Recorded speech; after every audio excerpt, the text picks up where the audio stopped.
Bu Rektor, Bapak Ibu yang dimuliakan Allah, Assalamualaikum warahmatullahi wabarakatuh. Mari kita panjatkan puji serta syukur kehadirat Rabbi Allah Tuhan semesta alam. Alhamdulillah berkat kudrat serta irodahnya pada kesempatan siang hari ini, Jumat ini, kita bisa bersilaturahim. Salam dan salawat kita tunjukkan kepada Nabi Muhammad SAW beserta keluarga, sahabat, dan para pengikutnya. Bapak Ibu yang dirahmati Allah, hari ini kita ingin membicarakan kurikulum yang inovasi, yang inovatif. Tetapi nanti saya akan menceritakan tentang OBE-nya, template-nya sudah saya buatkan, sehingga nanti Bapak Ibu meniru saja yang ada. Peraturannya juga sudah ada.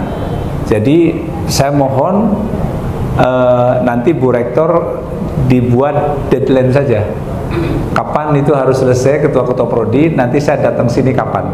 Nah, itu yang pertama. Tetapi hari ini sampai besok saya mau ceritakan ruhnya.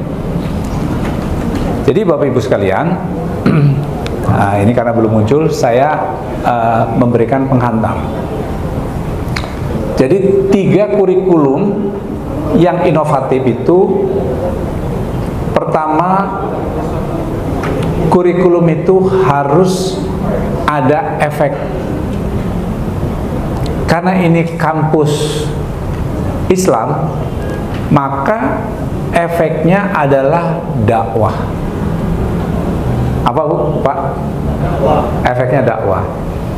Jadi pelajaran yang baik adalah pelajaran yang mau dipelajari lagi kepada orang yang diajarkan. Itu konsep dasarnya begitu. Bagaimana caranya? Caranya adalah mengukur mahasiswa kita sudah paham atau belum, maka dia harus menyampaikan, Pak. Menyampaikan kepada siapa? Menyampaikan kepada orang lain. Seluruh mata kuliah pelajaran yang Bapak Ibu sampaikan kepada mahasiswa harus sampai kepada orang lain bahwa itu pesan yang Bapak Ibu sampaikan. Jadi konsepnya adalah menyampaikan. Kalau Rasul mengatakan sampaikanlah dariku walaupun hanya satu ayat. Sampaikanlah dari para dosen walaupun setengah bab, seperempat bab, atau ya 0,5% bab. Jadi Bapak sekalian, jadi cara pertama adalah kalau amal pelajaran yang Bapak Ibu sampaikan hanya kepada mahasiswa saja, kan merugi kita. Amal jariahnya hanya cuma sampai mahasiswa saja. Maka bagaimana kalau dalam bahasa keuangannya itu namanya passive income. Sekali Bapak Ibu ngajar kepada mahasiswa, mahasiswa itu mengajarkan kepada orang lain. Ya. Dengan dia mengajarkan kepada orang lain, ada masuk yang kedua, Pak. Jadi kalau tadi mengatakan ujung-ujungnya adalah dakwah, ujung-ujungnya menyampaikan ya amal jariah, yang kedua ujung-ujungnya marketing. Jadi setiap pelajaran yang Bapak Ibu sampaikan kepada mahasiswa, ujung-ujungnya itu marketing. Ujung-ujungnya menawarkan kepada masyarakat untuk datang ke kampus ini. Yang ketiga, kurikulum yang kita buat ujung-ujungnya siap menghadapi akreditasi. Di Sumatera Utara yang sudah kita lakukan di Muhammadiyah sama di Unpad. Nah, kurikulumnya sudah menggunakan 3 konsep ini. Setiap ngajar harus disampaikan kepada orang lain. Caranya apa, Bapak-Ibu sekalian? Ini kata kuncinya. Saya kata kuncinya saya dulukan, nanti ureanya belakangan karena ini belum nyala. Kata kuncinya hilangkan UTS UAS. Langsung nih dosen mikir, waduh honor saya gimana gitu. Langsung ke honor tetap. Tapi UTS UAS itu diganti kepada konsep OBE. UTS UAS diganti dalam konsep pertanyaan permintaan ban PT. Oke, sampai sini bisa dipahami nggak? Oke, yang ketua prodi mana? Saya mau tanya, yang ketua prodi mana? Nah, ketua prodi kok nggak ada yang ngacu? Ketua prodi ikut nggak? Ketua prodi, Bapak, Ibu ada yang ketua prodi? Enggak akan ditanya, justru mau dikasih duit gitu. Cepat. Ibu-ibu mana yang ketua prodi? Oke, kalau takut Bapak aja. Bapak ketua prodi bidang apa, Pak? Ada max nggak? Ketua prodi apa, Pak? Teknik mesin. Teknik? Oh, teknik mesin. Oke, Pak. Pak siapa, Pak? Pak Ahmad Pakhulik. Teknik mesin. Bapak yang sulit pada ngisi boran apa? Ngisi apa yang sulit? Yang sulit pada saat mengisi boran, ya, boran prodi itu ngisi apa? Yang tidak bisa diisi sulit. Biasanya itu standar pembelajaran. Standar pembelajaran. Nah, tadi benar nggak standar pembelajaran sulit? Hah? Oke, Ibu apa yang sulit? Boleh jawab. Nah, tolong Bu jawab, Bu, biar kedengaran teman-teman. Yang sulit apa? Biasa yang sulit itu Pak, anggaran Pak, karena kan di anggaran sama apa tadi? Luaran Pak. Luaran, oke. Anggaran sama luaran. Oke ya. Tulis ya tadi apa? Anggaran sama luaran. Oke, kita jawab oleh kurikulum. Kita jawab oleh kurikulum. Anggaran sama luaran. Oke, Anda ngajar mata kuliah apa? Itu tuh max-nya mana? Max-nya mana?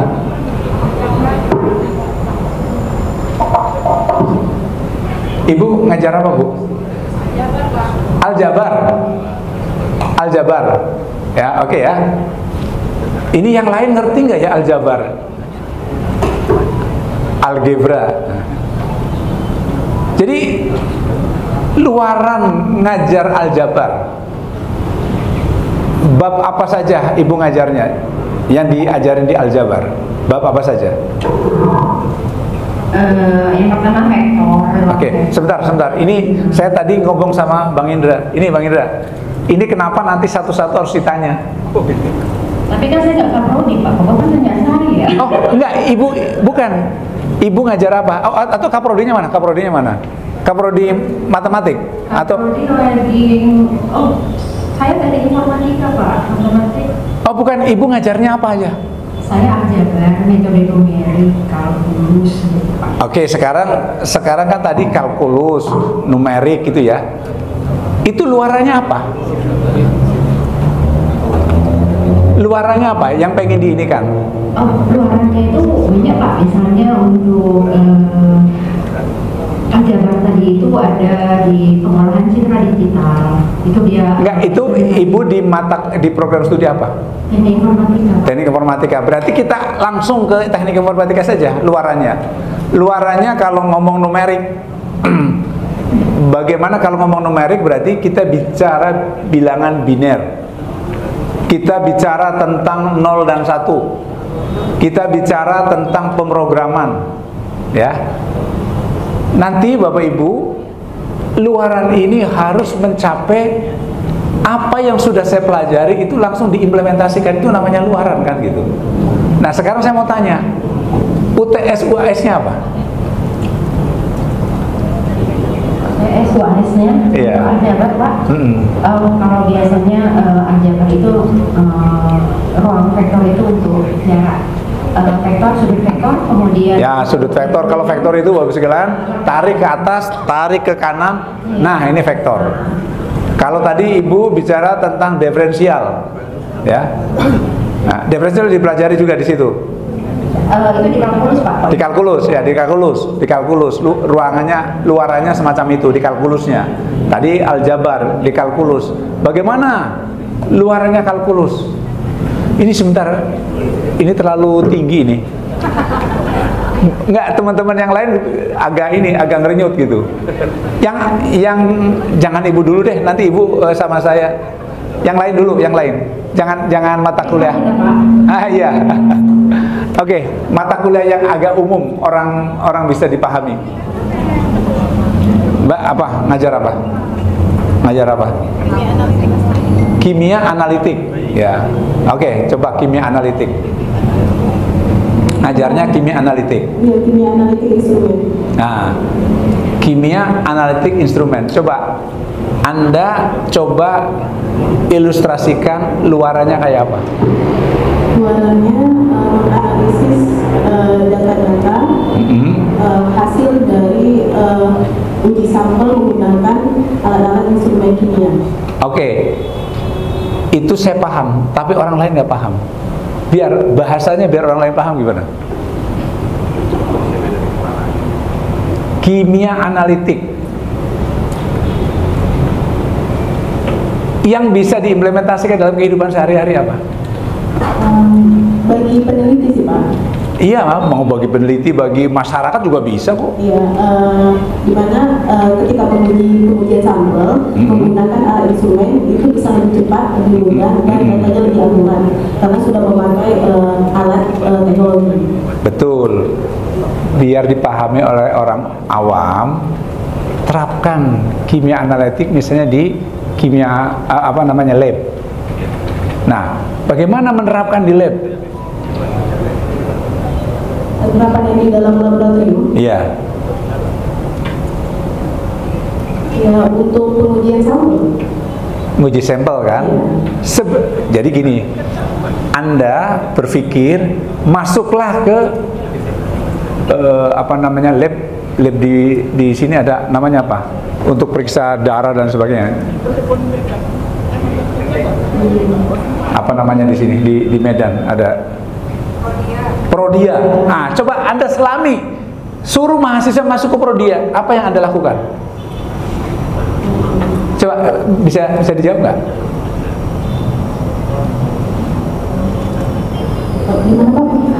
Mahasiswamu suruh mengamati di Prodia, terapkan ilmu yang kamu ajarkan. Apa? Mengamati proses prosedur alat. Iya, terus? Iya. Terus? Biasanya Pak pernah juga ke laboratorium di PTKI, mengamati alat itu beroperasi dalam pengujian sampel. Mahasiswa saya ke situ. Oke. Nah, dari situ apa yang bisa di blow up? Apa yang bisa diomongin ke masyarakat? Ini loh mahasiswa saya menemukan ini. Paham nggak maksud saya? Nah, itu namanya luaran.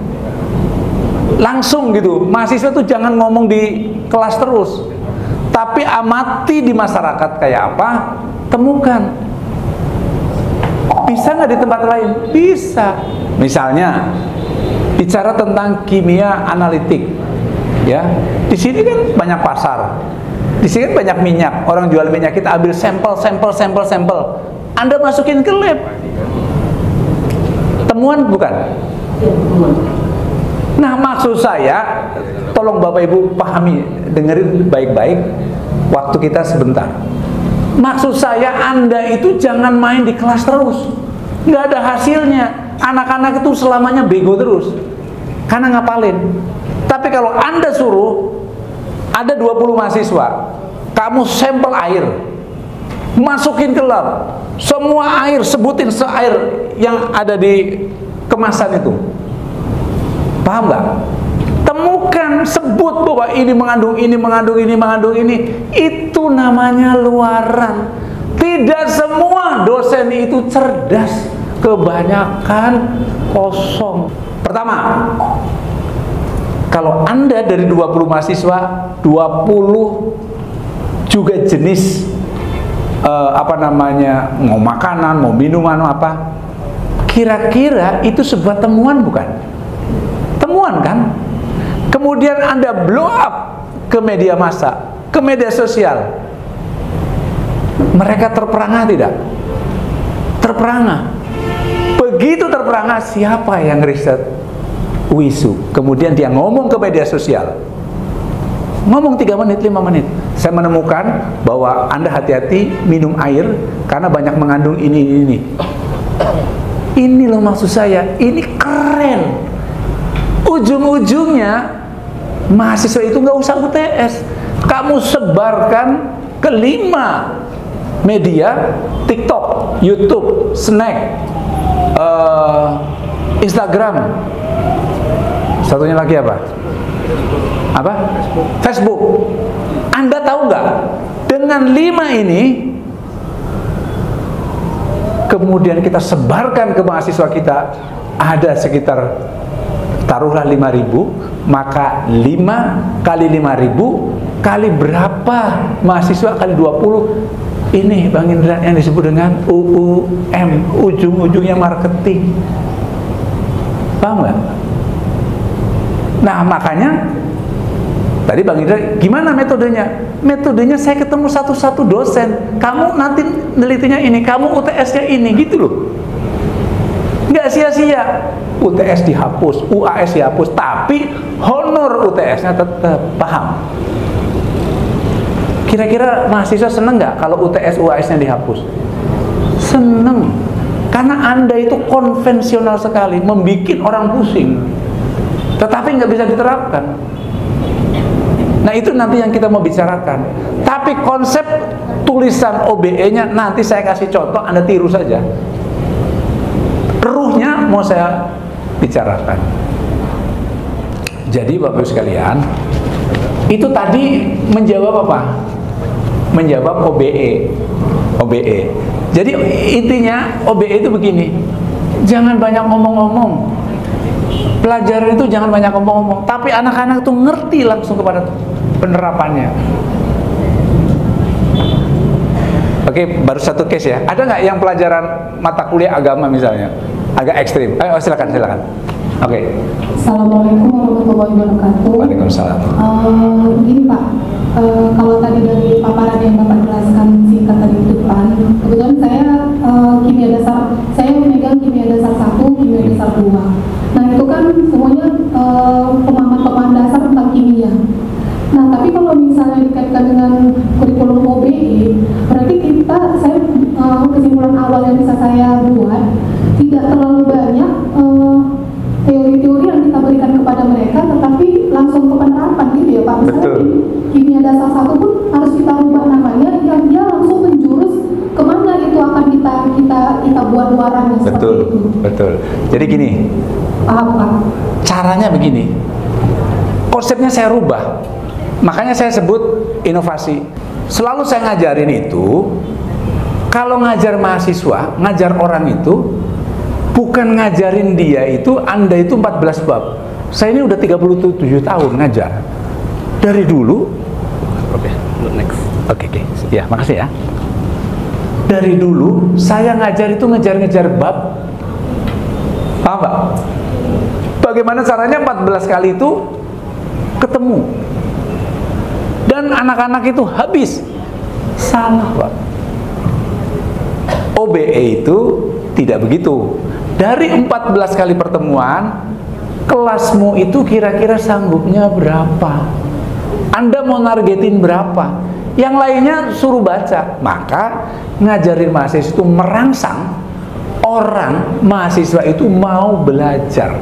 Jadi konsepnya berubah. Mengajar agar orang mau belajar. Konsepnya itu.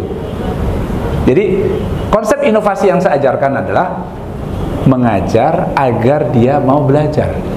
Konsepnya begitu. Jadi Anda ngajarinya, oke ya, ini ada 14 bab. 14 bab itu saya akan jelaskan. Bab 1 tentang ini, bab 2 tentang ini, bab 3 ini. Silakan.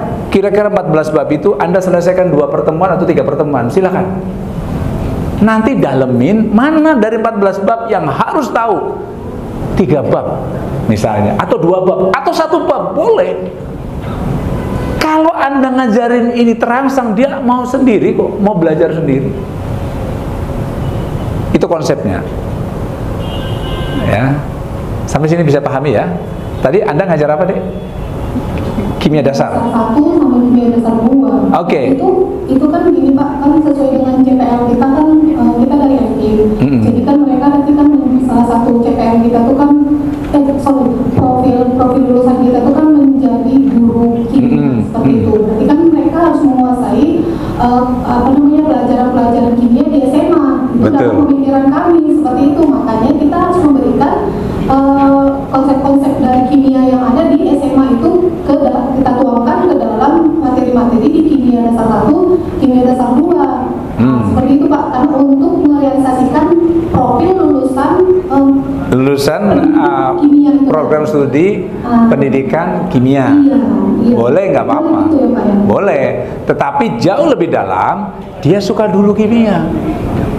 Kalau dia tidak suka kimia, dia ngajar itu hafalan, nggak sepenuh hati. Jadi gini Bapak sekalian, ada tentang head, ya, sampai ke hand. Dari head, heartnya dulu, baru ke gerakan. Jadi kalau Anda ngajarin hanya sampai ngapalin. Ada yang mata kuliah agama nggak? Mata pendidikan agama? Agama lah. Saya kasih contoh sholat. Kalau dia bisa sholat, bisa ngapalin Al-Fatihah, bisa ngapalin kulhu, bisa ngapalin tahiyat, itu kira-kira baru sampai kemana?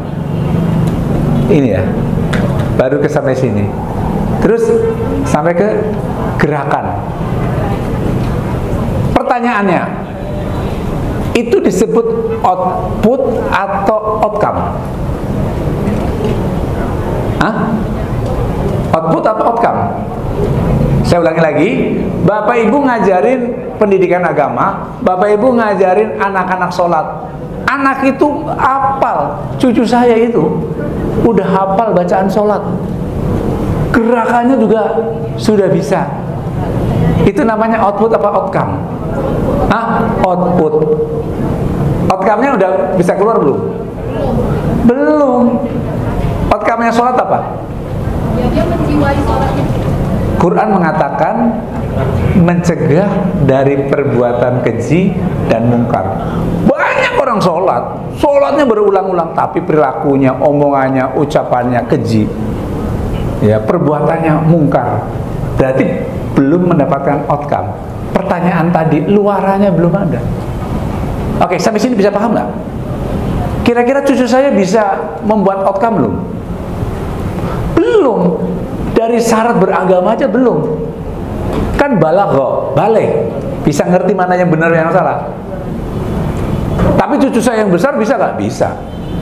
Dia perkataannya, perbuatannya. Nah, pertanyaan outcome tadi harus berdampak.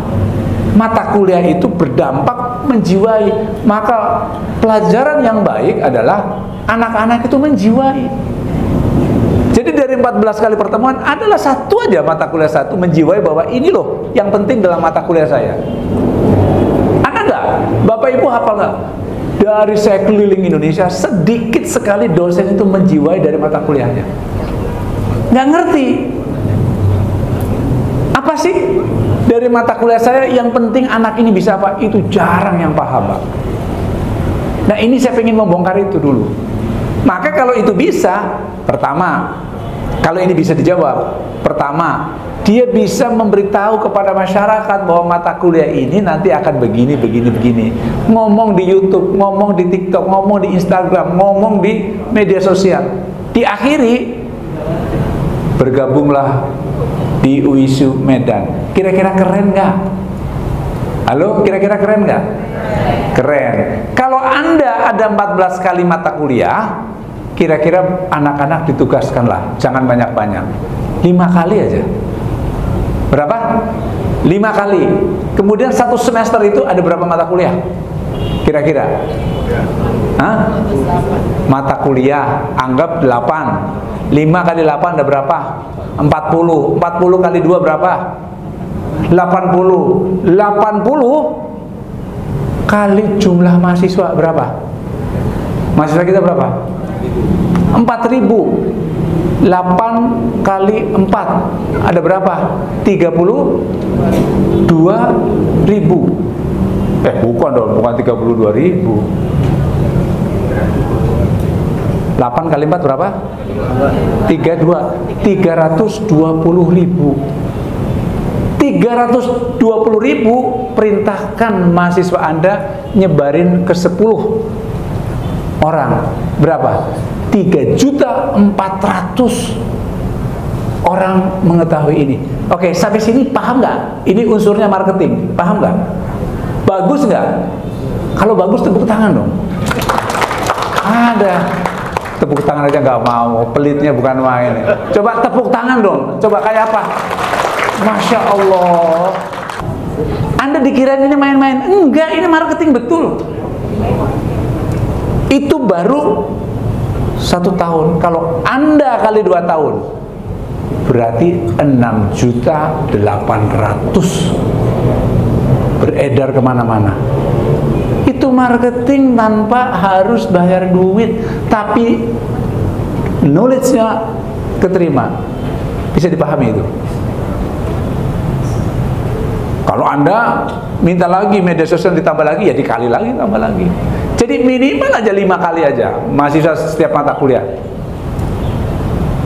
Ini baru pembukaan loh. Itu untuk apa tadi? Untuk marketing ya. Dampaknya untuk dakwah ada nggak? Ada. Kalau semua mahasiswa Anda dimulai dengan bismillah saja, itu dakwahnya luar biasa. Diakhiri dengan waalaikumsalam, terima kasih, jazakallahu khairan. Itu Anda sudah nyebarin berapa sih kalimat-kalimat Allah, mengetuk pintu langit. Nah, ini yang saya sayangkan. Kalau Anda tidak lakukan itu semua, maka Anda menilai dari mahasiswa dari mana? Menilai mahasiswa itu bukan dari UTS UAS-nya, tapi cara dia berbicara, cara dia menjelaskan di YouTube, di TikTok bagus, maka nanti Anda tugasnya menyeleksi. Anda kurang bagus, sedikit dong kata-katanya, kalimatnya, sudut pandangnya, matanya, ucapannya, kan jadi keren. Berapa menit? Nggak usah banyak-banyak, 2-3 menit, 5 menit cukup ngomong menjelaskan apa kimia analitik, apa misalnya marketing itu apa itu akuntansi, jelasin mata kuliah sesuai dengan bidangnya. Nah, jadi tadi marketing sudah kena. Yang kedua, mata kuliahnya Anda mahasiswa akan kelihatan. Kalau dia bicara runtun, pemahamannya bisa dihitung. Anda bisa menilai kan? Nggak usah pakai UTS UAS, dari situ aja udah kelihatan bahwa knowledge-nya bagus. Oke, berikutnya, dari mana untuk ujung-ujungnya kepada akreditasi UA. Maka yang tadinya UTS UAS, ya, yang UTS UAS, perintahkan mahasiswa untuk riset. Oke, saya masih ke kimia aja. Yang lainnya boleh tanya sama saya. Tadi kan kimia ya, kimia. Anda kimia. Ngajarnya untuk SMA atau SMP. Ambil sampel marketing. Gampang, Anda punya 10 mahasiswa. Dari 10 mahasiswa atau Anda punya 20 mahasiswa, buat 10 kelompok. Buat berapa? 10 kelompok, berarti 2 orang. Dari 2 orang Anda bikin pertanyaan sederhana ya kepada anak SMA. Pertanyaan pertama, apakah Anda menyukai pelajaran kimia?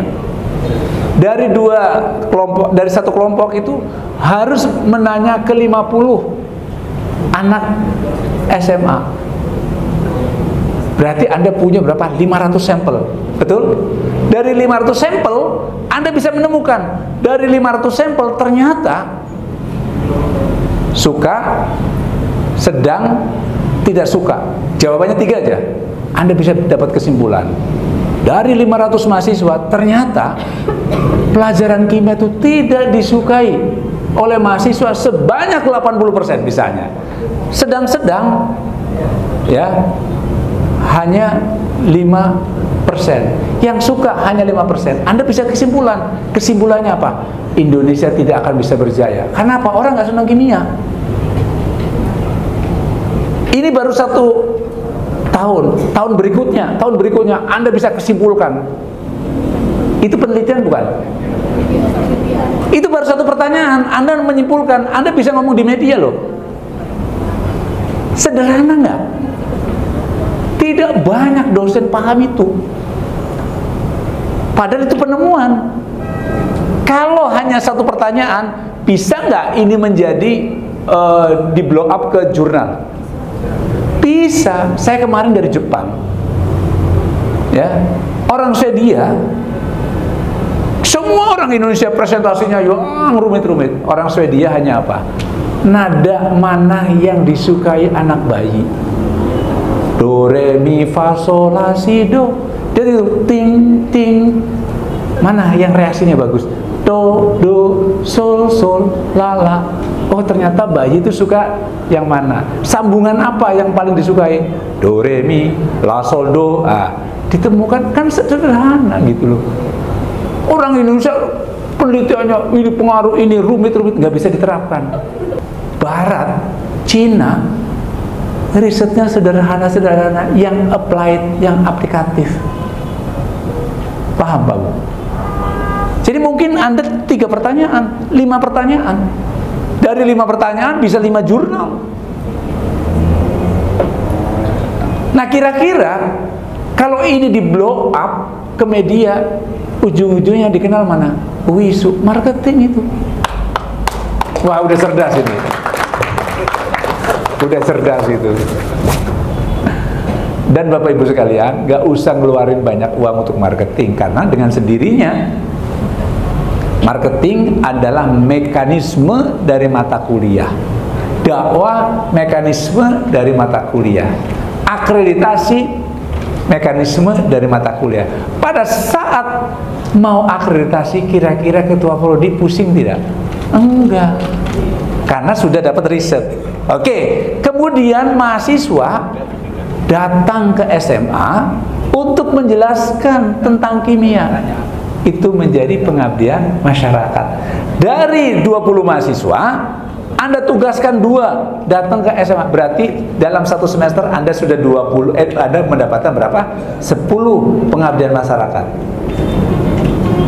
Dosen mendapatkan 10 pengabdian masyarakat. Enteng tidak?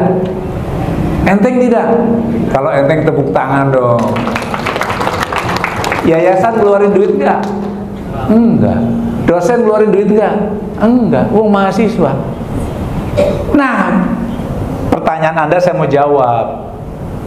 Karena kan tadi keuangan. Maka 2 mahasiswa itu harus membuat anggaran. Anggarannya adalah apa? Transportasi.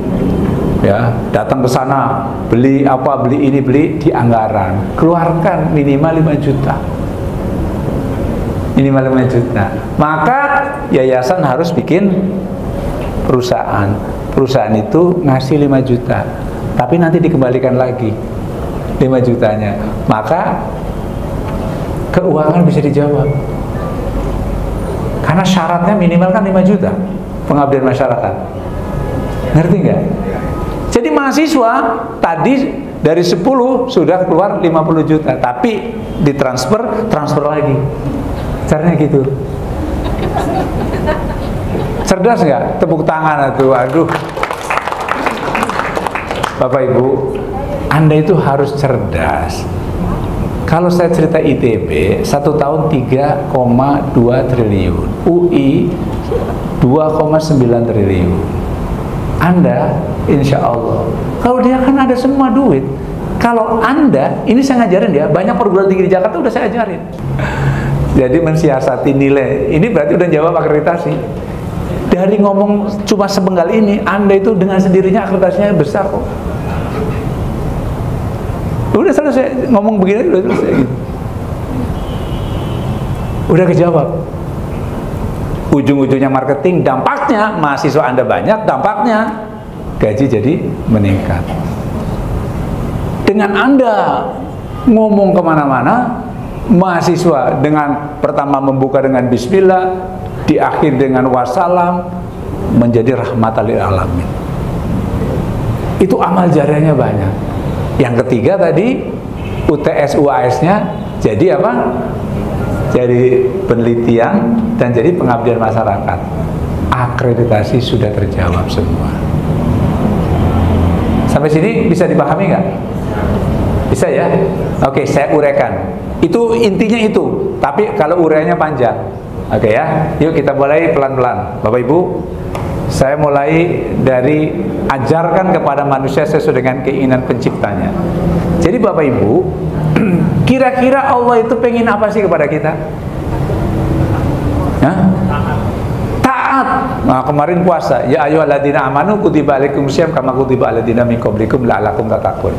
Puasa dipanggil orang-orang beriman, puasa ujung-ujungnya taat. Ya. Jadi ajarkan kepada manusia sesuai dengan keinginan penciptanya. Pencipta itu ingin kita taat, ingin kita mengikuti aturan Tuhannya. Jadi pertama SK yang harus dikeluarkan, wajib dosen mengajar setidaknya setiap pertemuan keluar ayat dan hadis. Keluarkan itu. Yang berkaitan dengan mata kuliah. Oke, sampai ke sini udah keren belum? Keren. Ingat Pak, kullu nafsin dha'iqatul maut, bahwa setiap jiwa pasti akan dipanggil oleh Allah. Terus Anda ngajarin yang udah urus-urusannya dunia, ujung-ujungnya dunia kepada mahasiswa. Minimal direm dengan ayat, dengan hadis Pak. Kalau saja peristiwa ini ditulis, langsung besok dibuatin SK, itu rektor menjadi seorang yang memiliki amal jariah berulang-ulang. Yayasan mendapatkan amal jariah yang berulang-ulang. Berapa ribu nanti mahasiswa akan mendapatkan itu semua. Berapa dosen akan mengajarkan itu semua. Kelihatannya sepele, tapi mengetuk pintu langit. Apa yang terjadi? Karena rektor yayasan mengajarkan ketaatan pada Allah, Allah akan kasih rezeki yang tidak disangka-sangka. Jadi konsep dasarnya adalah mengembalikan ketaatan kita pada Tuhan. Itu penting sekali, Pak. Wa ma khalaqul jinna wal insan illa liya'budu. Tidaklah Allah ciptakan jin dan manusia illa liya'budu, mengabdi. Pak, geser sedikit menjadi jihad, Pak. Anda, mohon maaf ya, otak Anda datang ke kampus, datangnya kita ke kampus yang ujung-ujungnya mendapatkan duit, bukan jihad Pak, demi Allah Pak. Tapi datanglah ke kampus untuk jihad fisabilillah, mengajarkan ilmu pengetahuan. Kedua, untuk apa? Mencari nafkah buat keluarga. Itu jihad. Perjalanannya Anda meninggal, geser niat. Inna amalu biniat, geser niat, pahalanya luar biasa. Bagaimana caranya? Cara kedua, SK kedua, mewajibkan yayasan maupun rektor setiap pagi itu apel pagi, doa bareng-bareng, ngetuk pintu langit. Berapa lama? Udah, nggak usah jauh-jauh, 10 menit. 7:30 udah mulai. Pakainya Zoom, ada di perjalanan dan sebagainya, dimulai. Biasanya kalau saya Asmaul Husna itu cuma 4 menit, doa itu cuma 5 menit.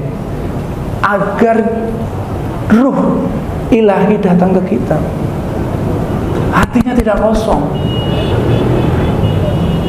Kira-kira Bapak Ibu yang punya rumah 3, mobil 6, istri 3, dibawa nggak waktu meninggal? HP banyak, dibawa nggak? Enggak Pak. Jadi mulailah dengan ketaatan. Taat awal adalah kampus mendorong orang-orang itu ke orbitnya manusia itu kembali kepada Allah untuk taat. Oke, sampai sini merasa tersinggung tidak? Hah? Kalau tidak udah keterlaluan berarti. Kalau tidak berarti sudah dilakukan. Kalau belum tersinggung mestinya Anda. Tersinggung tidak?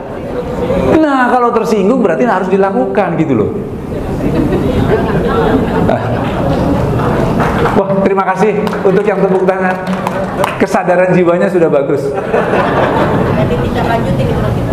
Hah? Tidak lanjutin. Ya tidak dilanjutin lah. Minimal SK Senin depan sudah doa pagi. Keren Pak. Betul. Dengan sepenuh jiwa. Mungkin total dosen berapa Pak? 500. 300. Karyawan? 300, 600. Bikin Zoom. Pasti yang pertama paling ya 50 orang. Nggak apa-apa. Tapi saya di berbagai perguruan tinggi tadi Bang Indra kan tolong dong ajarin yang marketingnya. Mereka itu doa pagi, ngetuk pintu langit. Bang Indra tanya berapa masnya? 15.000. Usianya berapa? 6 tahun. Perguruan tinggi yang mau ditutup. Mau ditutup Pak Menteri, ini ditutup, nakal. Ketua yayasannya, pembina yayasan datang ke rumah. Prof, tolonglah jadi pembina yayasan. Syaratnya satu, jangan pernah gaji saya, tapi kamu ikutin saya. Apa pertama? Doa pagi. Apa kedua? Pengajian. Apalagi mata kuliah, seluruh mata kuliah 6 semester mau, oke. Alhamdulillah Allah datangkan rahmat. Sekarang 15.000 mahasiswa. Ya. Tiap pagi sebelum masuk 15 menit sudah doa pagi. Jika sebuah alat difungsikan tidak sesuai dengan tujuan alat itu diciptakan, apa yang terjadi? Apa yang terjadi? Ya, kemarin saya rusak HP. Temennya Pak Indra, Pak Patwan, nelpon susah bener. Istrinya susah bener. Prof, ditelepon susah bener. HP saya baru dibeliin sama Pak itu ketinggalan, saya bilang gitu. Ketinggalan di bengkel dia. Nah, saya sama istri saya udah pilih-pilih Fold 6. Waduh, harganya 36 juta. Ah, nggak jadi, terlalu mahal. Dibelikin HP, hilang. Pak Patwan malam-malam, istrinya ketel-ketel, Prof, karena susah dihubungi nih, saya belikin. Loh, HP Fold itu datang 36 juta dikasih, Pak. Itu rezeki anak soleh.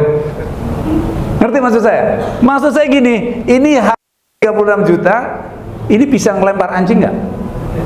Bisa nggak? Tapi kan goblok amat ini dosen. HP mahal kok buat ngelempar anjing. Nah, manusia diciptakan Allah itu sangat mulia. Allah pernah panggil seluruh ruh beribu-ribu miliar dipanggil, wa bi alastu bi rabbikum. Tahukah kamu bahwa aku adalah Tuhanmu? Apa kata manusia? Qul wala syahidna. Betul ya Allah bahwa Engkau adalah Tuhanku. Allah katakan jangan sampai kamu nanti di dunia lalai padaku. Nah, banyak rektor, banyak yayasan, banyak dekan, banyak ketua prodi, banyak dosen lalai. Padahal kita diminta untuk bertauhid. Betul tidak? Nah, saya ingin UISU tidak lalai. Maka mulai dari mata kuliah, mulai dari merangkai kurikulum. Bapak Ibu, siapa yang suka makan di rumah makan Padang? Ada yang suka nggak? Rumah makan Aceh, Medan, ada yang suka nggak? Suka karena apa? Menu, betul nggak? Anda datang ke sana karena menu. Nah, ciptakan masyarakat datang ke sini karena menu. Menunya apa? Kurikulum. Loh, kalau Anda tidak meramu menu yang menjadikan orang atatakun tidak menjadi taat, rugi, Pak. Rugi. Betul nggak? Rugi. Nah, jadinya apa? Jadi keinginan Tuhan manusia menjadi utusannya, menjadi khalifah. Ya. Maka Al-Baqarah 30 mengatakan bahwa aku akan menciptakan manusia sebagai khalifah. Khalifah yang baik itu khalifah yang cerdas.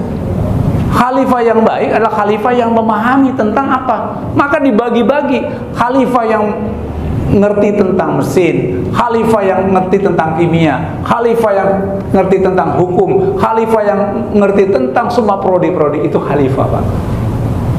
Yang kedua, pengabdian manusia menurut apa yang diinginkan Tuhan. Wa ma khalaqtul jinna wal insa illa liya'budun. Jadi yang ngerti teknik mesin, yang ngerti agroteknologi, yang ngerti hukum, semuanya untuk taat pada Allah. Setuju nggak? Kemudian dari dua ini manusia diuji mana yang terbaik. Pada saat dia menjadi dekan, pada saat dia menjadi ketua prodi, mana yang terbaik? Terbaik di hadapan Allah apa? Yang paling taat, kembali lagi. Ini pembukaannya agak menyinggung perasaan, ini mohon maaf ya. Nah, oleh karenanya Bapak sekalian, hilang lagi. Nah, maka yang pertama, menjadi pemimpin, maka lahir mata kuliah. Lahir apa? Mata kuliah. Oke, saya tanya, Bu, Ibu program studinya apa, Bu? Iya. Apa? Agribisnis. Berapa mata kuliah kepemimpinan? Kepemimpinan. Ada nggak mata kuliah? Di manajerial, manajemen. Enggak, mata kuliah pemimpinan. Ada nggak? Kalau khusus mata kuliah kepemimpinan. Enggak ada. Oke. Yang lain? Atau saya balik bertanya, program studi apa? Program studi apa yang ada mata kuliah khusus kepemimpinan? Ada nggak? Coba ngacung. Saya pengen tanya. Manajemen. Manajemen. Jadi kalau Anda semakin banyak mata kuliah leadership, semakin memungkinkan lulusannya adalah menjadi pemimpin. Maka karena manusia diutus menjadi pemimpin, maka menjadi pemimpin lahir mata kuliah. Kemudian untuk menjadi pemimpin itu ada pemerintah. Pemerintah menyarankan apa? Pemerintah menyarankan SNPT, Standar Nasional Pendidikan Tinggi. Dari Standar Nasional Pendidikan Tinggi, kita harus membuat standar-standar kualitas yang baik.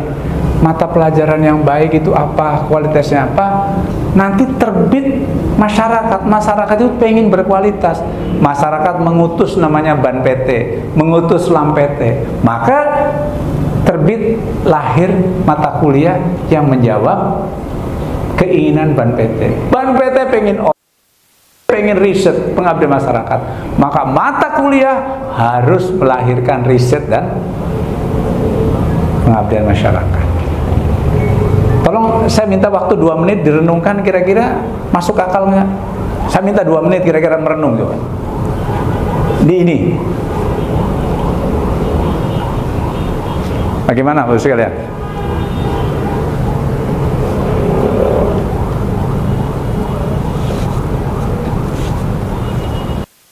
Bagaimana? Masuk akal nggak? Halo? Belum 2 menit sih, baru berapa detik nih.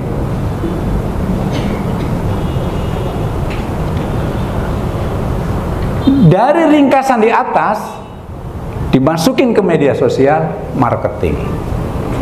Dari pemerintahan bawah, pengabdian, maka lahir mata kuliah. Bagaimana caranya agar, Pak, mohon maaf, Bu, mohon maaf, Anda yang sudah S3,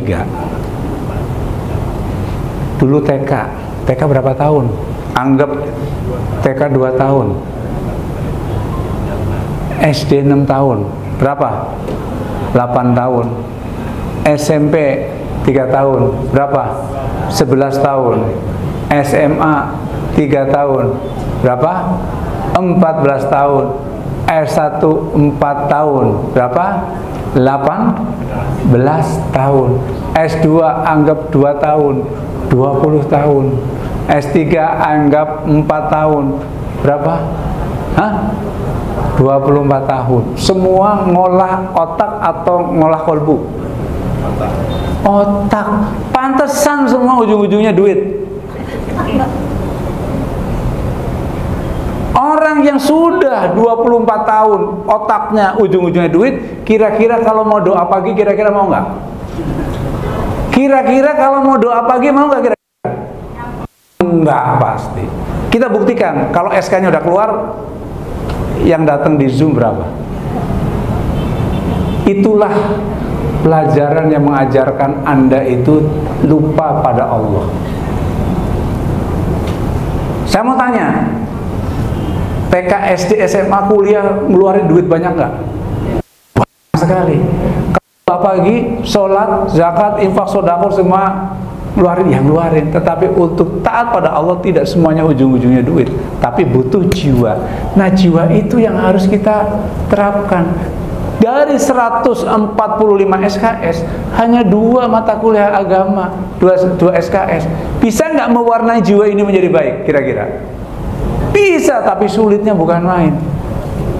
Maka dari pengabdian manusia menurut apa yang diinginkan Tuhannya, lahir mata kuliah. Lahirlah mata kuliah agama di situ. Lahirlah mata kuliah, misalnya Anda boleh mengajarkan spiritual question. Nah, ini OBE yang langsung praktek, Pak. Kalau OBE-nya pemerintah itu, di situ Bapak Ibu bikin jaringan aja, nanti ngajari ini, ngajari itu, gampang sekali. Nanti udah template-nya, ikutin aja. Tapi ruhnya ini yang saya ingin kasih. Semua mata kuliah harus menjiwai bahwa dia itu paham apa yang diajarkan. Semua mata kuliah harus takluk, harus tunduk pada Allah. Itu yang harus Anda mengerti. Oke. Ya, silakan, boleh bertanya. Langsung boleh bertanya, boleh. Silakan. Untuk implementasi dari menjadi pemimpin itu kan salah satunya adalah mata leadership ya Pak. Jadi saya muncul ide di sini. Jadi kalau andai kalau misalnya mata kuliah leadership itu kan mata kuliah yang bisa diaplikasikan di semua fakultas seperti itu. Jadi ini juga menjawab dari tuntutan akreditasi bahwa kita mengundang dosen tamu. Jadi itu bisa kita jadikan kuliah umum seperti itu dengan mata kuliah leadership yang kita buatkan semacam kurikulumnya seperti itu Pak. Misalnya kalau misalnya kita ada 14 pertemuan, kita yang menentukan gitu. Kita menentukan pertemuan pertama apa sampai ke 7, lalu kemudian untuk materinya kita undang dosen tamu seperti itu yang bisa semua misalnya kita di FKIP bisa semua prodi ikut dalam kuliah tamu kuliah umum seperti itu. Itu bagaimana Pak? Oke, itu saya jawab di slide yang ke 100 berapa itu? Itu udah saya jawab. Jadi gini. Jadi Bapak Ibu, tapi Anda pertanyaannya terlalu ini ya, terlalu udah di ujung, nggak apa-apa. Tapi harus sabar ngikutin saya ya. Ini siapa tolong dibantu ya. Ini biar langsung ke bawah. Sorry. Jadi pertanyaannya tadi, bagaimana dengan leadership tadi? Caranya begini. Ini untuk efisiensi. Ya, untuk efisiensi. Semua mata kuliah pasti menghasilkan pemasaran untuk marketing, ya, untuk dakwah, untuk ban PT. Jawab. Udah deh.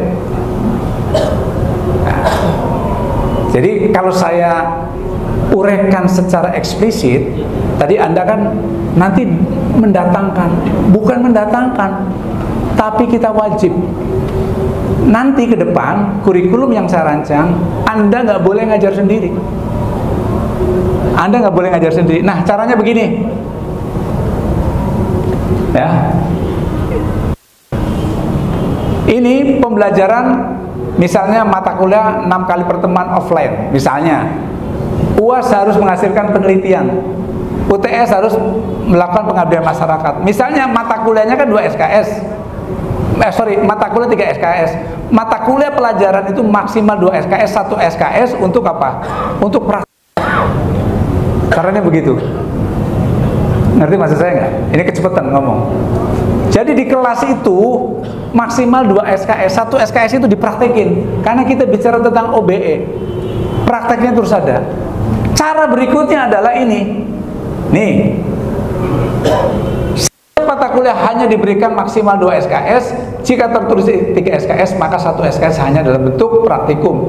1 SKS dalam bentuk praktikum, ya. Setiap dosen dapat memberikan pengganti UTS UAS dengan pendekatan industri atau harapannya dapat melahirkan MOU.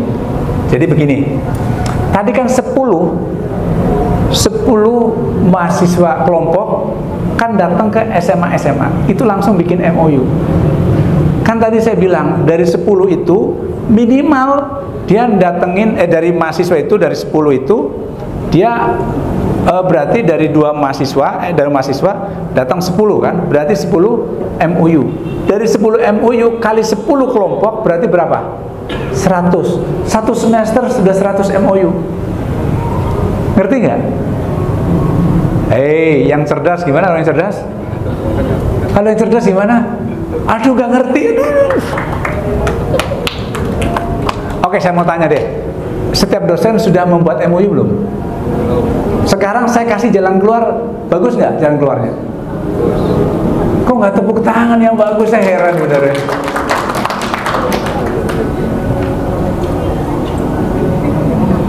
Anda itu MOU udah langsung. Kelompok Anda, mahasiswa yang 20 orang, buat kelompok 2, dari 2 itu harus mendatangkan 10 SMA untuk mau nyebarin kuesioner, langsung MOU. Anak-anak yang nyebarin kuesioner juga pengabdian masyarakat, menjelaskan saya dapat pelajaran kimia itu begini, jelasin sama adik-adiknya. Itu pengabdian masyarakat. Jadi kalau Pak Indra bilang bagaimana cara dapat A, gampang. Cuma Anda mau nurut sama saya enggak? Ini enggak berduit.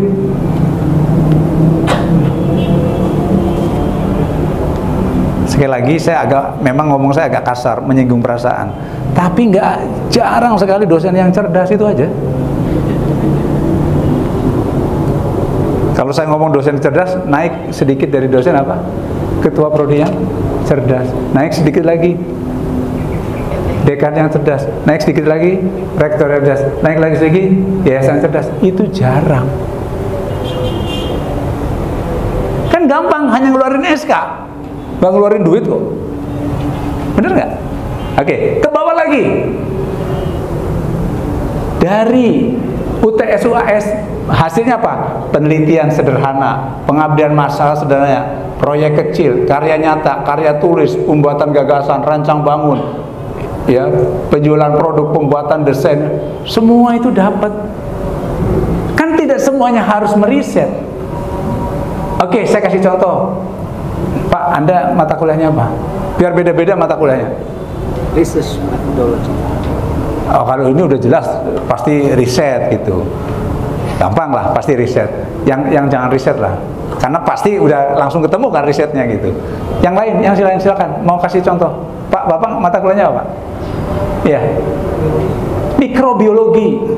Nah, kalau mikrobiologi, Bapak kan bisa menghasilkan itu, Pak. Ya, Bapak bisa menghasilkan, bisa kunjungan ke industri mikrobiologi dari, ada labnya nggak? Hah? Lebih mikrobiologi nggak pakai lab?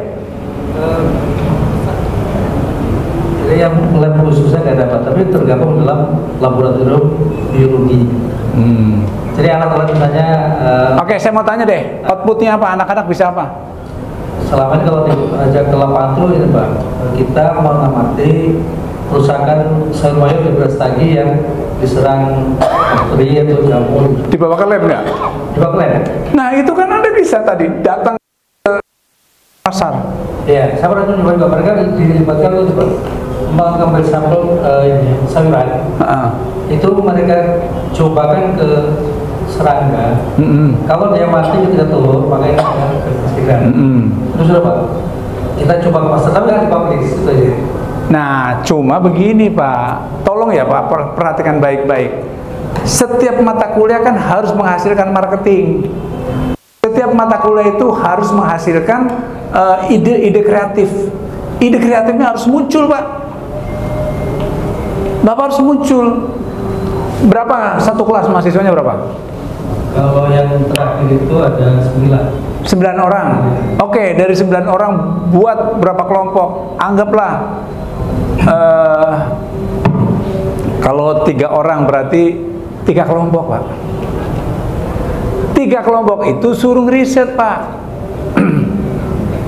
Suruh riset sayuran-sayuran mana yang mengandung Escherichia coli misalnya. Bapak bisa mempublish itu. Kalau setiap mahasiswa meneliti 4 sayur atau 5 sayur kali 3 ada 15 sayur, Pak. Kalau setiap tahun Bapak meneliti, Bapak punya kesimpulan-kesimpulan hebat itu. Lab kita belum mendukung. Gimana? Labnya belum mendukung. Nah, sebenarnya lab ini kan murah sekali. Lab ini murah, Bang. Nggak sampai 25 juta untuk bisa menemukan itu tuh gampang sekali. Tentang lab mikrobiologi. Kalau di kita ada nggak yang dekat-dekat apa namanya perusahaan-perusahaan yang punya lab? Saya kira di kedokteran ada, Pak. Yang untuk ini bagusnya tuh identifikasi bakteri kita belum sampai sana. Jadi ya setelah kita buat paling isolasi inokulasi gitu, Pak. Oke. Tapi kalau kerja sama kedokteran bisa nanti labnya di kedokteran ada nggak? Orang kedokteran sini ada nggak? Ada nggak lab yang bisa? Bisa itu, Pak. Kan bisa dimanfaatkan gitu. Bapak bisa menemukan itu, nggak usah UTS UAS, Pak. Maka Bapak bisa menemukan. Nah, ini hasil riset mahasiswa. Dari sayur, dari beras tagi, hati-hati yang Escherichia coli-nya tertinggi ini. Dari minuman yang mengandung mineral tertinggi mana, yang mengandung laknat tertinggi mana. Itu bisa menjadi kesimpulan-kesimpulan keren, Pak. Nggak usah pakai UTS UAS. Nah, terus kemudian pertanyaan Anda, bagaimana caranya? Ini mereka itu hanya itu tadi 2 kali pertemuan dengan mengundang praktisi pakar. Udah ada yang Anda tanya. Halo. Yang Anda tanya itu sudah saya jawab. Halo Bapak Ibu, tolong perhatikan di sini. Ini pertanyaan beliau tadi. Semester ada 12 orang. 2 kali pertemuan dengan mengundang praktisi pakar, dengan pertukaran dosen, dengan membuat MOU. Keren itu. Aduh, tepuk tangannya pelan-pelan bener. Aduh. Oke, saya mau tanya ya.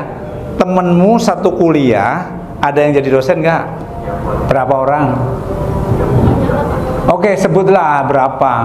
Ada sekitar 10.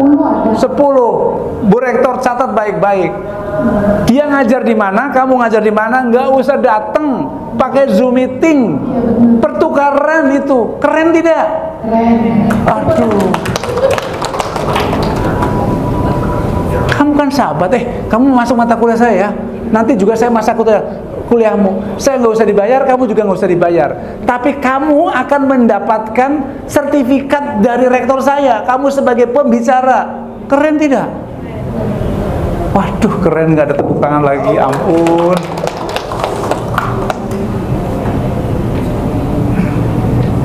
Oke, Dek, saya mau tanya lagi. Berapa teman kamu yang jadi pengusaha? Adalah Pak, sekitar yang saya kenal ya, Pak, dekat itu ada 2 orang. 2 orang, panggil temenmu ngajar di sini tuh sebagai pakar. Nggak usah bayar, temen kok. Kasih sertifikat, kasih foto, udah seneng itu. Yayasan rektor nggak usah ngeluarin duit. Cuma nggak semua dosen itu kreatif. Ada dosen kreatif, aturannya nggak ada. Dimarahilah sama dekannya, dimarahi sama rektornya. Ambiar semua. Temenmu panggil melalui Zoom, syukur-syukur datang ke sini. Pesertanya mahasiswanya segini, bangga dia. Siapa yang ngadain seminar? Yang ngadain seminar mahasiswa bersama kelompok. Anda nggak ngeluarin duit, yayasan tidak ngeluarin duit, kewajibannya mahasiswa. Tapi kalau dia tidak punya, Anda kan punya teman. Udah, kalau Anda nggak punya, cari, saya punya teman.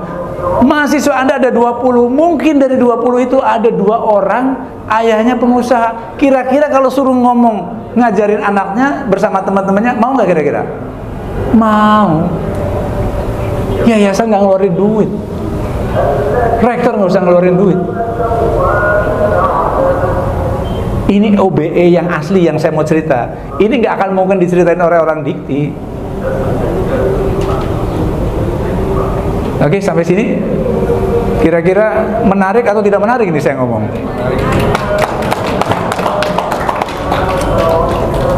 Oke, berarti kalau 1 semester 2 mata kuliah, kemudian 1 prodi itu ada 10,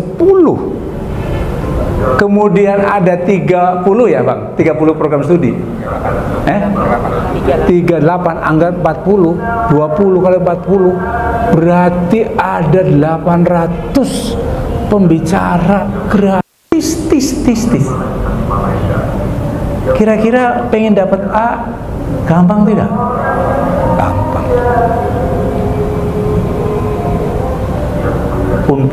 Unpam itu kemarin saya gituin dalam 1 tahun.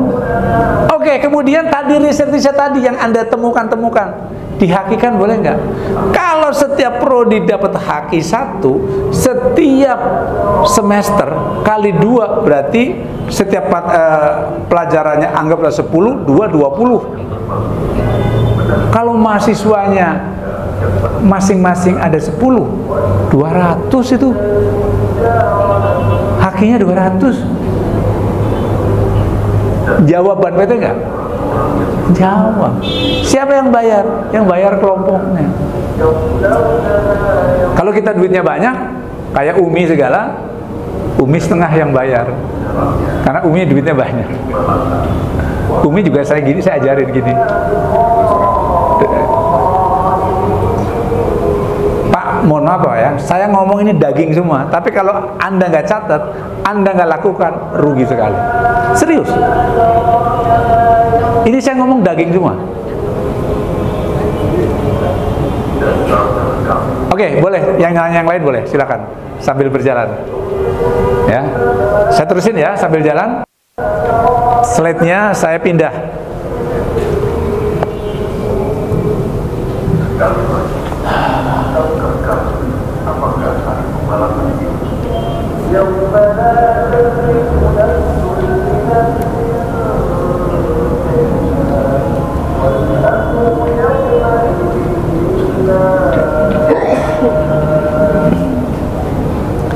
Bapak Ibu, sekali lagi mohon maaf.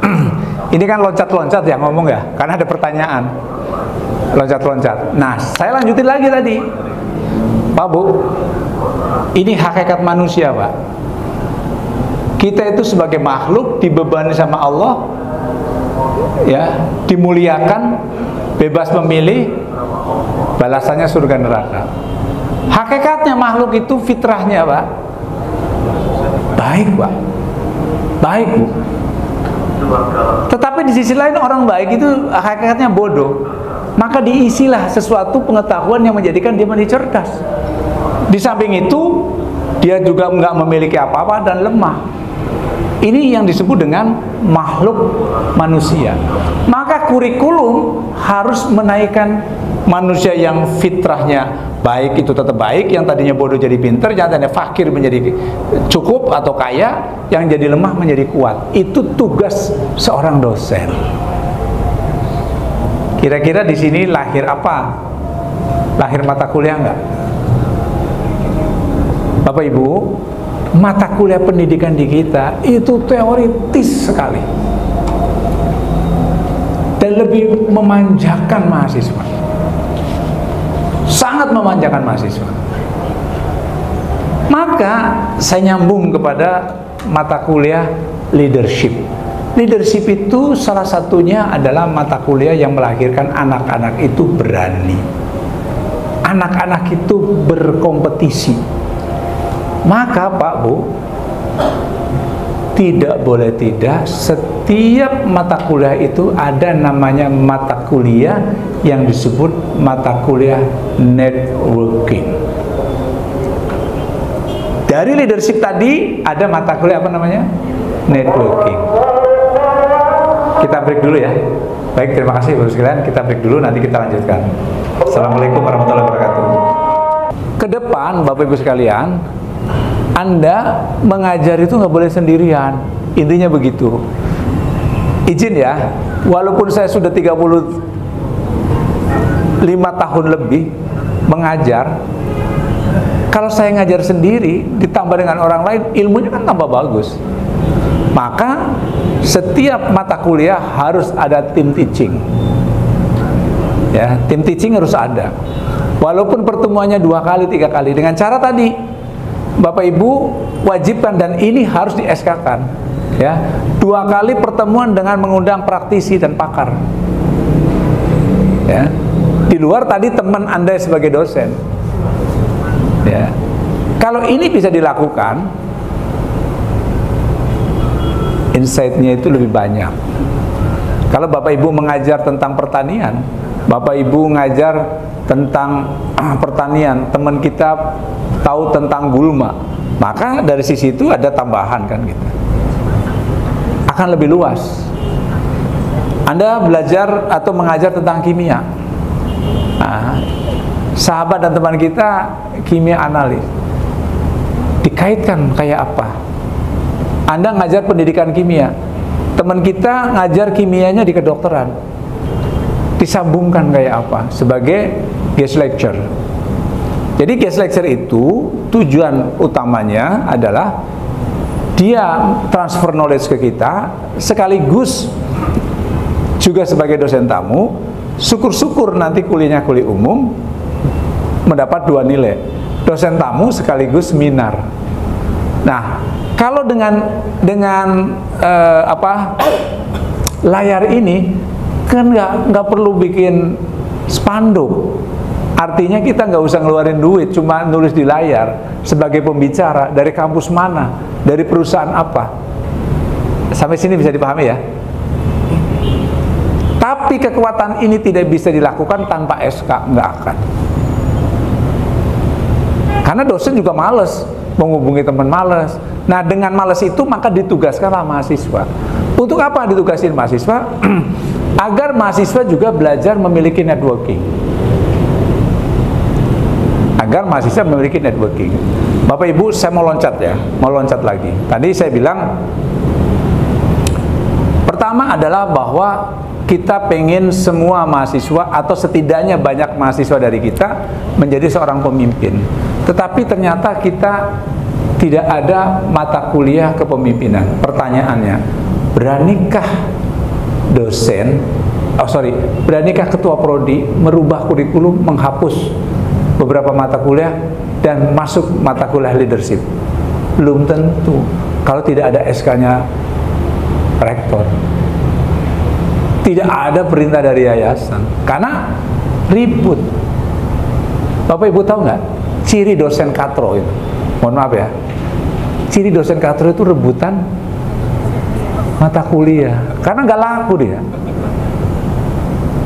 Kalau saya kebalik, suruh ngajar itu waktunya nggak ada, maka saya tim teaching. Ya, jadi saya pasti ngajar kemana-mana ya pakainya Zoom, nggak ada waktu. Ya, diundang perusahaan ini, diundang perusahaan itu, karena memang ilmu kita kepake. Dosen yang katro kan rajanya mahasiswa, dia bisanya ngadepin mahasiswa, nggak bisa menyelesaikan masalah. Nah, Bapak Ibu, yuk saya mengajak, kalau Bapak Ibu sudah begini, step berikutnya adalah kita membuat perusahaan. Ini PR-nya Bang Indra. Jangan kita menghasilkan uang dari mahasiswa. Dari mata kuliah yang tadi saya ajarkan, dari metode kurikulum yang saya ajarkan, itu harus lahir usaha-usaha. Tolong sebutin program studi kita tadi apa? Ada hukum, pendidikan agama Islam, apa? Hukum keluarga, manajemen pendidikan Islam, ekonomi syariah, ini Quran tafsir. Oke, sekarang saya mau tanya, dari Quran tafsir saja sudah menghasilkan apa? Adakah pendidikan khusus? Apakah ada yang sesuatu yang dijual? Dari hukum, apakah ada yang dijual? Dari psikologi ada nggak? Apalagi? Ya misalnya kedokteran lah. Kedokteran ada yang bisa dijual nggak? Kalau kita nggak punya klinik, kalau kita nggak punya rumah sakit, nggak bisa dijual itu. Nah, awalnya dari sederhana. Tadi dari kimia analitik, itu ngasilin laboratorium. Dari kedokteran bisa ngasih laboratorium. Ini semua bisa dijual, Pak. Ya, di UMI tadi saya ceritakan sama Bang Indra. UMI sama-sama sekolah Islam, kampus Islam. Maka kami menganjurkan tadi bikin usaha-usaha. Sekarang saya baru menjadi pembina yayasan di Universitas 17 Agustus Samarinda. Ya. Baru 6 bulan, sekarang saya sudah mendirikan 5 perusahaan. Setiap program studi harus ada usaha, menghasilkan uang. Ini off the box, Pak. Jadi dosen itu malu kalau cuma rebutan kelas. Jujur, Pak. Jangan katrol, Pak. Malulah kita rebutan kelas. Tapi kita punya project-project yang bisa diaplikasikan dengan masyarakat sehingga kita mendapatkan benefit. Bahkan saya baru meeting kemarin hari Kamis, Bapak sekalian, di perguruan tinggi Islam juga. Itu baru berdiri 1 tahun. Sudah saya canangkan 4 perusahaan kita buka kemarin. Kan baru berdiri nih, baru berdiri, kampusnya baru berdiri. Apa cita-citanya? Ini saya bukan bohong, Pak. Saya lagi saum. Cita-citanya ini para ustadz, para dosen. Pak, kami malu kalau gaji kami dari mahasiswa. Kalau begitu apa? Kalau begitu, hari itu saya nyatakan, saya sebagai ketua pembina, oke, ketua yayasan, Anda buka perusahaan, usaha ini, usaha Indonesia ini. Malu, bagus, saya bilang itu. Kalau Anda malu menerima uang dari mahasiswa, biar harga diri kami tinggi. Saya cerita tentang Harvard, saya cerita tentang MIT. Harvard memiliki dana abadi 4.000 triliun. MIT hampir 3.500 triliun. Kita kan nggak punya dana abadi. Bagaimana dia punya dana abadi? Karena OBE yang dipakai applied, Pak. Ya, aplikasi semua. Ya. Nah, bagaimana caranya? Diawali dari kurikulum yang bisa menjual, kurikulum yang bisa menghasilkan mahasiswa itu mandiri, dosen mandiri. Ya. Bagaimana dosen tidak mandiri? Kemarin saya rubah, Pak. Di Untek Samarinda, karena saya baru 6 bulan jadi ketua pembina sana, saya tanya kehutanan, pertanian, nggak ada mahasiswanya. Sekarang saya rubah, yuk di Kalimantan banyak lahan-lahan kosong, kita mulai pikirkan bagaimana. Jadi kita kasih beasiswa, ada lahan-lahan kosong, kita manfaatin, menghasilkan apa. Saya baru 3 bulan, langsung saya minta buat tanah-tanah yang kosong itu melon. Dari melon kemarin saya tanya, penghasilan kita baru 3 bulan ya, udah 150 juta. Ternyata 3 bulan sudah berbuah. Kita ada pertanian ya.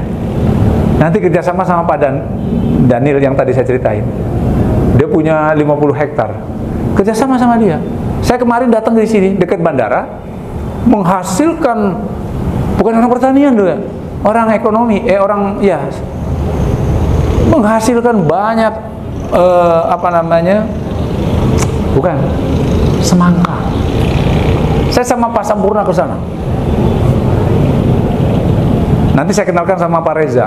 Pak Reza itu bukan orang pertanian, dia ngasilin berbagai macam. Nah, kerjasama sama dosen pertanian.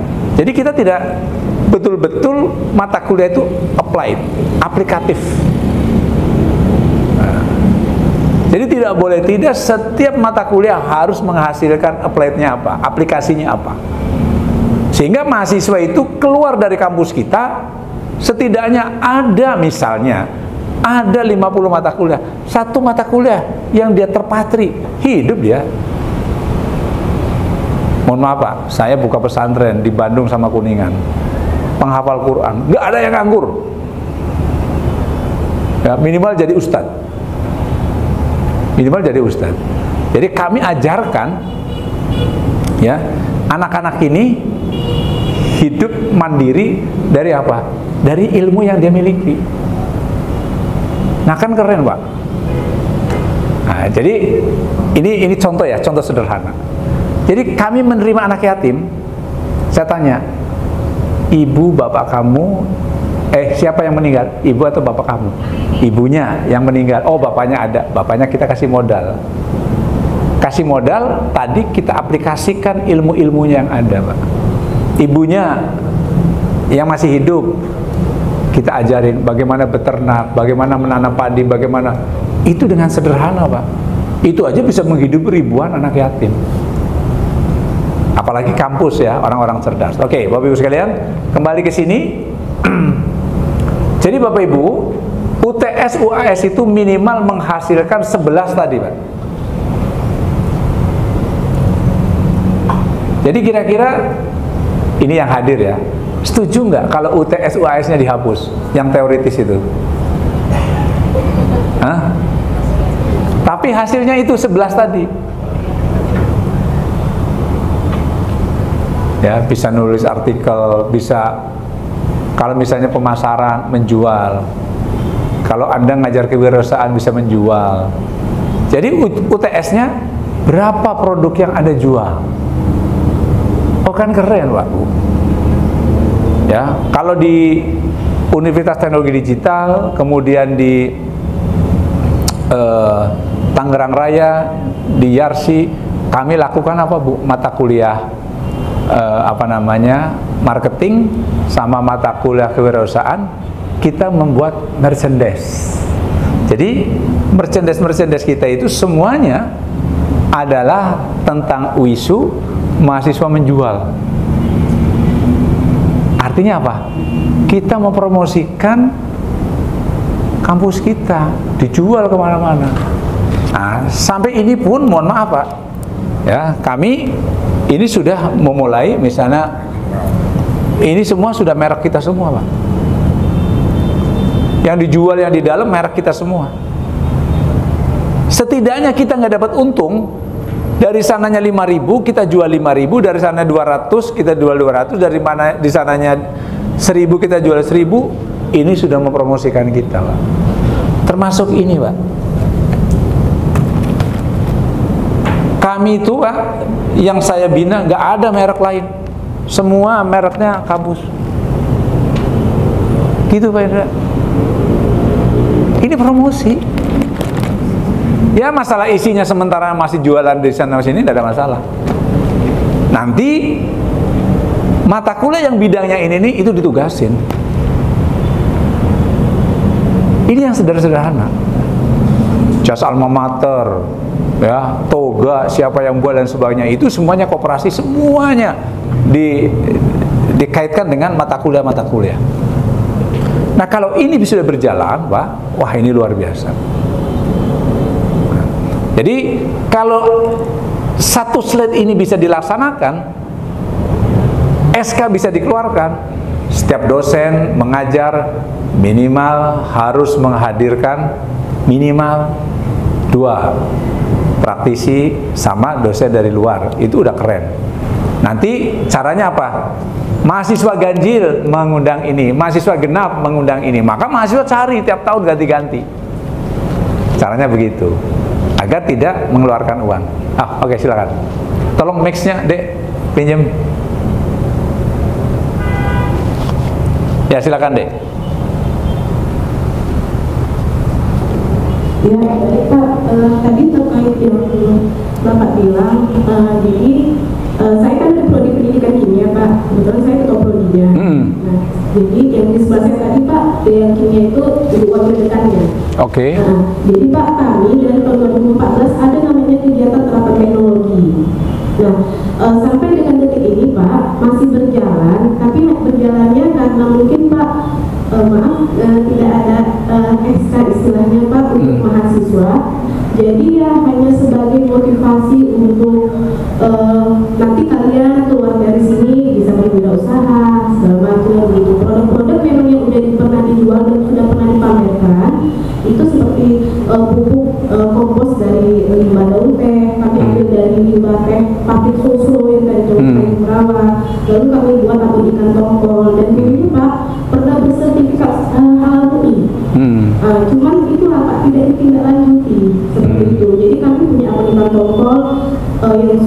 di Halamuni, Selitoma yang pernah di Halamuni Kota Medan, lalu buku kompos daun sosro, lalu kami juga punya sabun cuci piring, sabun cuci tangan, dan pernah juga kami Pak, sabun cuci tangan kami itu yang ditambahkan dengan ekstrak kulit nanas menang di PKM mahasiswa tahun 2019.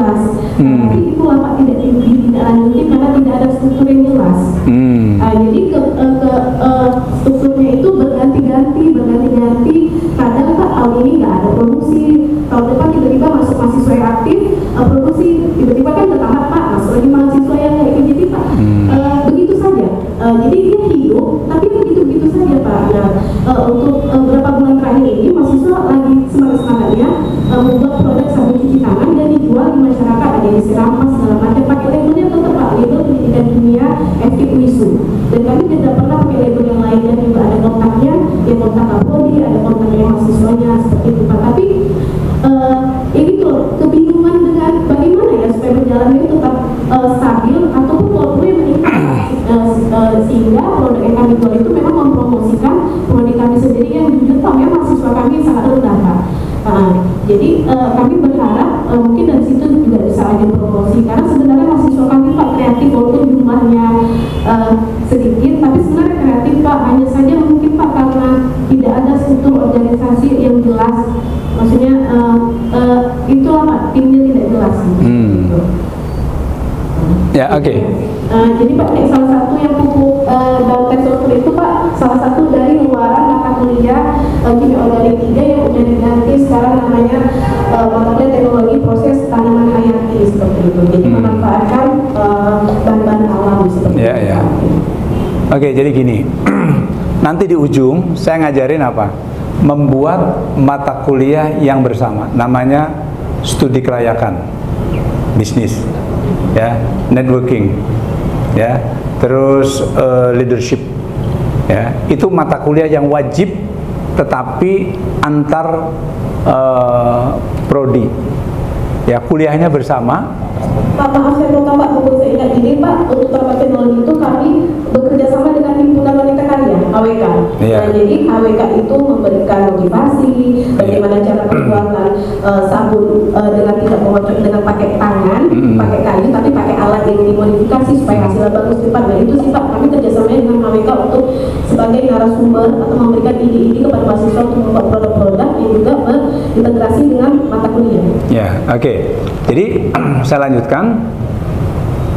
Jadi ide pertama itu mata kuliah itu bukan hanya sebatas mahasiswa program studi itu. Tadi kelompoknya nggak boleh bersama. Misalnya tadi kan Anda dari pendidikan kimia, ya. Kelompoknya nanti lagi dari mahasiswa manajemen, dari akuntansi, dari kedokteran. Kelompoknya beda-beda. Itu lahir gagasan-gagasan baru. Kumpul orang akuntansi sama akuntansi, ya keluarnya akuntansi lagi. Tapi kalau kumpul orang kedokteran, orang farmasi, orang kehutanan, orang apa, muncul sesuatu ide baru. Jadi nanti ada mata kuliah itu. Ini pertemuannya masih panjang kalau saya mau cerita itu.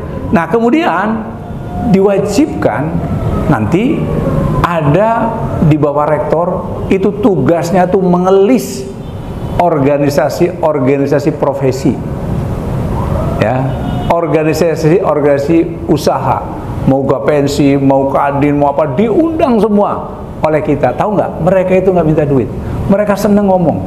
Nanti mereka akan mengundang praktek-praktek di perusahaan-perusahaannya. Ini yang kami lakukan. Nah, dari situlah mahasiswa mendapat kekayaan ilmu pengetahuan. Kalau mahasiswa diajarin sama saya hanya satu, karena saya lama di industri mobil, paling dia ceritanya tentang mobil. Tapi kalau didatengin dengan industri yang lain, dia lebih kaya kan gitu. Nah, kekayaan mahasiswa itu bukan dari dosen. Dosen itu tahunya baca buku, besok baca buku lagi, dikasihkan ke mahasiswa, praktek nggak pernah. Ya, dia ngajar kewirausahaan, di rumah bisnis bangkrut terus. Dia ngajar pemasaran, jual nggak pernah laku. Tapi kalau kita mengundang pengusaha, itu kan keren. Memang dia bidangnya. Nah, ini penting sekali. Maka Bapak Ibu dan teman-teman, membedah kurikulum itu gampang, tetapi action plan-nya itu yang penting. Jadi begitu beda kurikulum, SK harus ada. Dilakukan ini, harus ini, harus ini, harus ini. Itu yang menjadikan orang itu tidak mau seenaknya. Nah, bicara tentang OBE yang diminta oleh pemerintah, saya udah siapkan. Jadi Bapak Ibu tinggal ngikutin saja. Tapi prakteknya ini yang saya ngomongin, karena prakteknya yang sulit. Prakteknya yang sulit. Kebanyakan dosen itu kan tidak pernah tahu di lapangan. Yang saya pernah sindir kemarin di Jakarta, saya ngisi acara di Asosiasi Kebidanan dan dosen-dosen kebidanan. Dia adalah dosen kebidanan, tapi sudah lupa, tidak pernah membantu persalinan. Dia sebagai dosen keperawatan, tapi dia tidak pernah merawat. Dia sebagai dosen di kedokteran, tapi tidak pernah praktek di kedokteran. Itu bahaya.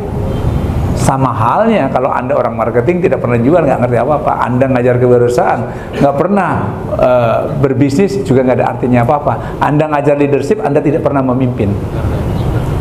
Bisa kebayang nggak? Artinya dia dapat ininya nggak dapat, handnya nggak dapat, heartnya nggak dapat, tapi hand yang dapat. Maka penting 3H tadi. Jadi OBE bicara tentang 3H, berbicara tentang praktek langsung, sehingga dari 14 kali pertemuan mungkin hanya 2 bab yang sampai dalam, yang lainnya nggak penting. Karena dengan 2 dalam, dengan sendirinya learning by doing, terus dia belajar tentang bidang itu. Tadi saya di jalan sama beliau, siapa namanya? Hah? Mizan. Nah, tadi sama dia saya cerita, ini mobil ya, anak-anak diajarin mobil. Bab 1, bab 2 ada mobil itu, ada kap mobil, ada belakangnya, ada bannya, ada remnya, ada, diajarin semua. Percaya sama saya, begitu keluar dia bingung, nggak bisa apa-apa. Tapi dari mobil yang diajarin secara umum, 1 dalam, anak ini rem ya, rem tuh, akhirnya dia ahli rem. Begitu dia ngerti rem, lama-lama suka, oh dia belajar yang berikutnya Pak. Itu betul. Saya nggak pernah belajar IT, saya seneng. Akhirnya apa? Saya kutik-kutik, tahun 88 saya bikin perusahaan IT, sampai IPO. Padahal saya nggak pernah belajar IT. Ya, saya orang industri, tapi saya senang konstruksi. Saya bikin perusahaan, sampai sekarang saya bikin perusahaan konstruksi. Artinya apa? Membuat orang senang itu penting Pak. Ngajar itu biar dia tuh senang dulu. Sementara banyak dosen itu ngajar terjun payung. Saya sama. Saya tuh ngajar terjun payung, nggak ngerti apa-apa, suruh ngajar. Sehingga kalau saya yang nggak pernah belajar, saya itu mengharapkan dia sehebat yang saya pikir nggak akan pernah. Jadi cluenya sekarang saya paham. Kalau saya mengajar, saya ajarkan dia cinta dulu. Kalau dengan cintanya akan pelajaran itu, dia akan dengan sendirinya mau melakukan apapun yang kita ajarkan. Begitu, Bapak sekalian. Ada yang lain? Silakan. Ini kelihatannya belum disiapkan sampai sore ya, jadi agak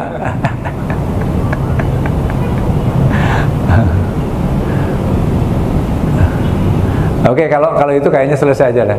Kayaknya belum siap ini. Yang besok, Bro. Sampai besok aja lah ya. Belum siap gitu. Tapi saya minta kalau bisa yang penting kan prodi sama dekan. Karena nanti sebenarnya dia kan yang kalau dosen kan ngikutin aja. Kalau dekan sama kaprodinya sudah oke, running. Saya kira sementara itu ya, nanti kita berlanjutlah untuk berikutnya. Terima kasih. Assalamualaikum warahmatullahi wabarakatuh.